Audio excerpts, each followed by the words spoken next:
మాజీ ప్రధాని మన్మోహన్ విషయంలో ఏఐసీసీ తీసుకుంటున్న నిర్ణయాలు రాజకీయ నేతలను ఆలోచనలో పడేస్తున్నాయి. గతంలో మాజీ ప్రధాని పివి నరసింహరావు విషయంలో జరిగిన తప్పు మరోసారి జరగకుండా ఏఐసీసీ పెద్దలు జాగ్రత్త పడుతున్నట్టు తెలుస్తోంది. అప్పట్లో పివి పార్థివ దేహాన్ని కనీసం ఏఐసీసీ కార్యాలయంలో కూడా అనుమతించలేదు.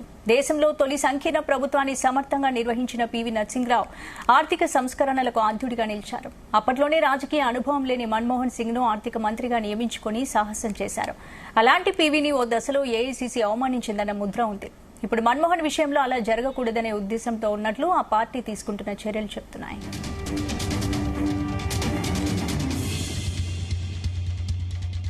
ఇదే అంశానికి సంబంధించి మరిన్ని అప్డేట్స్ మా ప్రతినిధి శ్రీచరణ్ అందిస్తారు. శ్రీచరణ్, స్పందన, మనము పాములపర్తి వెంకట నరసింహారావు గురించి ప్రస్తావించుకోవాలి. పివి నరసింహారావు మాజీ ప్రధాని విషయంలో ఆయన మరణానంతరం జరిగిన సంఘటనలు అనేవి కూడా ఇప్పటికీ దేశ ప్రజల్లో ఇప్పటికీ కూడా ఆ రోజు జరిగిన సంఘటనలు ఇప్పటికీ ప్రతి ఒక్క పౌరుడి మదిలో కూడా మెదులుతూనే ఉంటుంది. ఒక గొప్ప రాజనీతిజ్ఞుడు, అపర చాణక్యుడిగా భారతదేశ రాజకీయాల్లో పేరొందిన పివి నరసింహారావుకి ఆఖరి స్టేజ్ లో, అంటే ఆఖరి దశలో జరిగిన అవమానాన్ని దేశ ప్రజలు ఎప్పటికీ కూడా మర్చిపోరు. మనం పివి నరసింహారావు గురించి కొన్ని స్మరించుకోవాల్సిన సమయం ఇది. పివి నరసింహారావు ఎప్పుడైతే 1969లో తెలంగాణ మొదటి ఉద్యమం ప్రారంభమైనప్పుడు 1971 ఎలక్షన్ లో భారతదేశం మొత్తం కూడా కాంగ్రెస్ కి మంచి మెజారిటీ వచ్చింది. కానీ 1971లో జరిగిన ఎన్నికల్లో తెలంగాణలో కాంగ్రెస్ కి చాలా తక్కువ సీట్లు వచ్చాయి.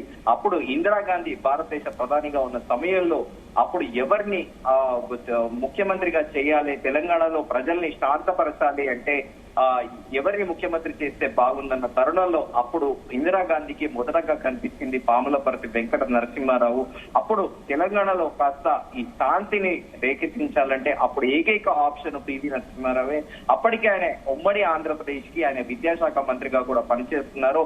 అలా 1971లో ఆయన మొదటిసారిగా కూడా ఉమ్మడి ఆంధ్రప్రదేశ్ ముఖ్యమంత్రిగా కూడా ఆయన పనిచేశారు. అనంతరం కూడా ఎమర్జెన్సీ సమయంలో కూడా ఆయనకి ఇష్టం లేకపోయినా కూడా అప్పుడు ఇందిరాగాంధీకి ఆయన సపోర్టివ్ గా ఉన్నారు. 1977లో కూడా 2 ఏళ్ల పాటు ఎమర్జెన్సీ తర్వాత అప్పుడు ప్రాంతీయ పార్టీలతో కూడా ప్రభుత్వం ఏర్పడిన విషయం తెలిసిందే. ఆ తర్వాత చీలిక వచ్చి మళ్ళీ 1980లో కూడా దేశవ్యాప్తంగా కూడా అందరూ ఇందిరాగాంధీ ప్రభుత్వానికి పట్టం కట్టారు. అప్పుడు మొదటగా కూడా పివి నరసింహారావుని మినిస్ట్రీ ఆఫ్ ఎక్స్టర్నల్ అఫైర్స్ విదేశాంగ మంత్రిగా కూడా చేసినప్పటికీ ఆయనకి ఇష్టం లేకపోయినప్పటికీ కూడా ఆయన విదేశాంగ మంత్రిగా కూడా భారతదేశ ప్రభుత్వం తరఫున బాధ్యతలు నిర్వహించారు. ఆయనకు మొదట విద్యాశాఖ మంత్రిగా కావాలని కోరుకున్నారు. కానీ అప్పటి నుంచి క్రమేపీ ఆయన ఇందిరాగాంధీకి చాలా తలలో నాలుకగా కూడా మారారు. అనంతరం కూడా ఆమెకి ఎప్పుడైతే ఒక పర్టికులర్ కమ్యూనిటీ నుంచి థ్రెట్ ఉందని తెలిసిందో ఆయనని కేంద్ర హోంమంత్రిగా కూడా చేశారు ఇందిరాగాంధీ.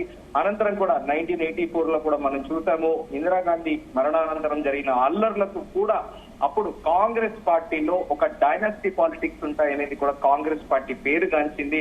ఎందుకంటే ఇందిరాగాంధీ మరణానంతరం దేశవ్యాప్తంగా దేశంలో జరిగిన ఒక వర్గానికి సంబంధించిన దాడులకి సంబంధించి అప్పుడు ప్రధానమంత్రి ఆఫీస్ నుండి, అంటే 10 జనపథ్ నుండి, ఇది ఊహాగానాలే, దీనికి అథెంటిసిటీ లేదు, కానీ చరిత్రకారులు ఇప్పటికీ ఇదే చెబుతూ ఉంటారు. 10 జనపథ్ నుండి ఒక కాల్ వెళ్ళింది. అంటే అప్పట్లో కేంద్ర హోంమంత్రిగా ఉన్న పివి నరసింహారావు ఢిల్లీ పోలీసుల నుండి ఎలాంటి ఫిర్యాదులు అందినా కూడా అసలు రెస్పాండ్ అవ్వద్దనేది అప్పట్లో కూడా విస్తృత స్థాయిలో ప్రచారం జరిగింది.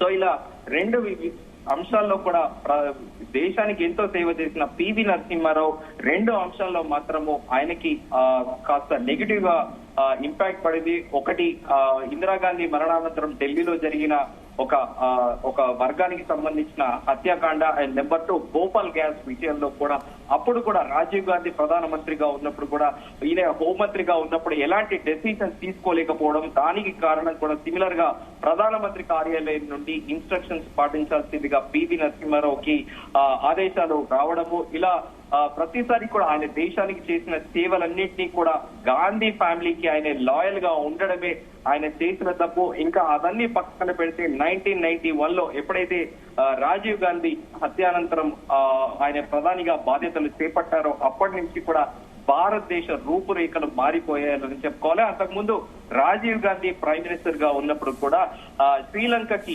మిలిటరీ సహాయాన్ని అంటే భారతదేశం తరఫున అక్కడ liberation of Tamil tiger Prabhakaran అప్పుడప్పుడే కూడా తమిళుల హక్కుల గురించి తమిళ ఈలం అని చెప్పేసి కూడా ఒక సంస్థను స్టార్ట్ చేసి తమిళుల హక్కుల కోసం పోరాడి చేస్తున్న నేపథ్యంలో అక్కడ ఉద్యమాన్ని అణిచివేయాలని చూసిన నేపథ్యంలో అప్పుడు కూడా పివి నరసింహారావు ఆయనకి ఇష్టం లేకపోయినా కూడా అప్పుడు రాజీవ్ గాంధీకి ఓకే చెప్పడం, ఇంకా అనంతరం కూడా ఆయన ప్రధానిగా కూడా మైనారిటీ ప్రభుత్వాన్ని చాలా దిగ్విజయంగా నడిపించి భారతదేశాన్ని ప్రపంచ స్థాయిలో కూడా నిలబెట్టిన ఘనత పివి నరసింహారావు అని చెప్పుకోవాలి.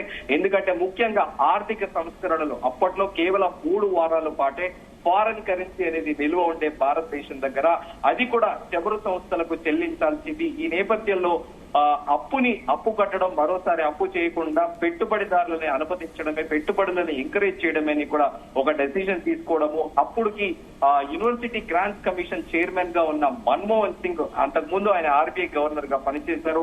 ఆయన కోసం వెతికి మరి తీసుకొచ్చి ఆయన ఫినాన్స్ మినిస్టర్ చేయడము అప్పట్లో సంచలనాత్మకమైంది. ఎందుకంటే ఎలాంటి రాజకీయ అనుభవం లేని మన్మోహన్ సింగ్ ని ఆయనని ఫినాన్స్ మినిస్టర్ గా చేసి దేశాన్ని ఒక గొప్ప స్థాయిలో నిలబెట్టి ఇవాళ భారతదేశం స్టాక్ మార్కెట్ లక్షల కోట్లలో ట్రాన్సాక్షన్ చేస్తుందంటే దానికి కారణం పివి నరసింహారావు అని చెప్పాలి. కానీ ఆయన మరణానంతరం కూడా ఏఐసిసి కార్యాలయంలో కూడా కనీసం ఆయన పార్థివ దేహాన్ని అనుమతించకపోవడము, అలాగే ఢిల్లీలో మాజీ ప్రధానులు అందరికీ కూడా ఒక ఘాట్ ఉంది.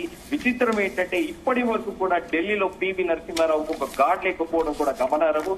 ఈ నేపథ్యంలో మరోసారి మన్మోహన్ సింగ్ విషయంలో ఇలాంటి తప్పిదము కాంగ్రెస్ పార్టీ తరఫున కాకుండానే ఏఐసిసి పెద్దలు ప్రస్తుతం జాగ్రత్తలు తీసుకున్నట్లు కూడా తెలుస్తోంది. ఎందుకంటే ఈ రోజు జరిగిన సిడబ్ల్యూసిసి సమావేశంలో కూడా ఇదే నిర్ణయం తీసుకున్నారు. ఎక్కడైతే రేపు జరగబోయే ఘాట్లో అంత్యక్రియలో అక్కడే స్మారక చిహ్నాన్ని కూడా నిర్మించాలని ఏఐసిసి అధ్యక్షుడు మల్లికార్జున్ ఖర్గే కూడా ప్రధాని మోదీకి లేఖ రాసినట్లు కూడా మనకు తెలుస్తోంది. సో పివి నరసింహారావు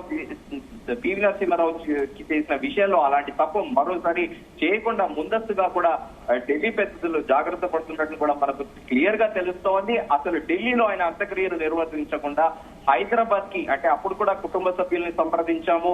కుటుంబ సభ్యులు ఇష్ట ప్రకారంగానే మేము హైదరాబాద్ లో నిర్వహించాలని కూడా నిర్ణయించుకున్నామని చెప్పడము. అప్పుడు కూడా చూసాము మనము ఆయన పార్థివ దేహం కూడా పూర్తి స్థాయిలో ఖాళీ ఉండకపోవడము, ఆ పుర్రె కూడా అలాగే ఉండడం కూడా పెద్ద ఎత్తున దుమారం రేగింది. సో ఈ నేపథ్యంలో ఒక ఇద్దరు దిగ్గజాలు అంటే భారతదేశాన్ని గతి ఇది భారతదేశ భవిష్యత్నే మార్చిన ఇద్దరు దిగ్గజాల విషయాల్లో మరోసారి ఎలాంటి పొరపాటు తావు లేకుండా ఒకరి విషయంలో జరిగిన తప్పుని ఇంకొకరి విషయంలో చేయకుండా ఉండేలా కూడా ఢిల్లీ పెద్దలు జాగ్రత్తలు తీసుకున్నట్లు కూడా మనకి ఈ రోజు సిడబ్ల్యూసి మీటింగ్ సారాంశం బట్టి క్లియర్ గా అర్థమవుతుంది. స్పందన.